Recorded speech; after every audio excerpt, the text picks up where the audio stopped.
Today we are going to study about the fundamental unit of life, and this may be also chapter in the 11th class NCERT book, the unit of the life. So it will help the students of 11th and the 9th class students. And in bioscience, the branch in which we study about the cell, that is called the cytology. Today we will discuss briefly about the cell, discovery of the cell and the cell theory. Now have a look on the cell. First हम क्या पढ़ेंगे, what is the cell, ये cell actually में होता क्या है. The basic structural and functional unit of life that is capable of independent existence and performing essential functions of life is called as cell. Cell क्या होता है, जो basic structural और फंक्शनल यूनिट है लाइफ का. जो भी लिविंग ऑर्गेनिज्म प्रेजेंट है, चाहे वो प्लांट है, एनिमल है, माइक्रो ऑर्गेनिज्म है, जो भी उनमें स्ट्रक्चर है, फंक्शन या फंक्शंस है, वो एक्चुअली कैसे पॉसिबल है, that all is because of the cell. That is why we call it the structural and the functional unit of life. All organisms, including plant, animal, are made up of cells, so cells are considered as basic unit of life. And this is the second point, that all the plants and all the animals, they all are made up of cells. That is why they are considered as basic unit of life.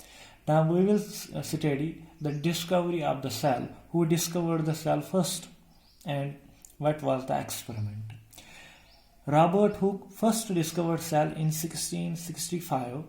Robert Hooke ने पहले discover किया था cell को 1665 में. How he discovered that, he took the bark of an oak tree under the microscope and he observed there the small tiny room like structures and he named them the cells.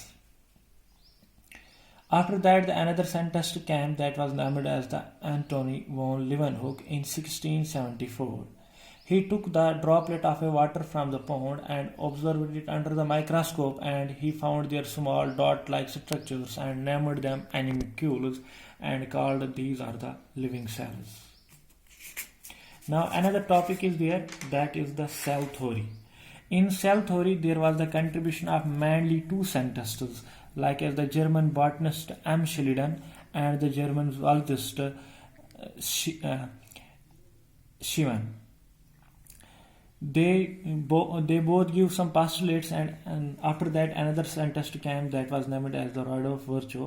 He also gave the postulate in the cell theory. Different postulates are there, we will see one by one, like as all organisms are made up of cells.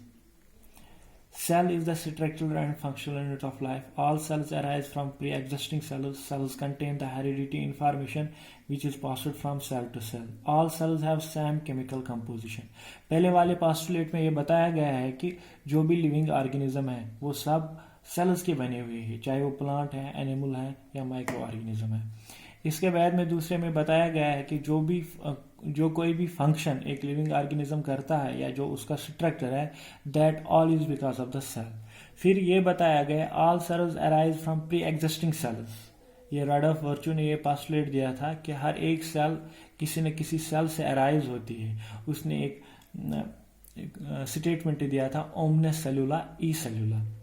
Cells contain the hereditary information which is passed from cell to cell. और इस postulate में ये बताया गया कि हर एक cell में कुछ hereditary information होता है जो एक सेल से पास होता है दूसरे सेल में, जिसको हम न्यूक्लियस बोलते हैं या डीएनए बोलते हैं, जेनेटिक मटेरियल बोलते हैं.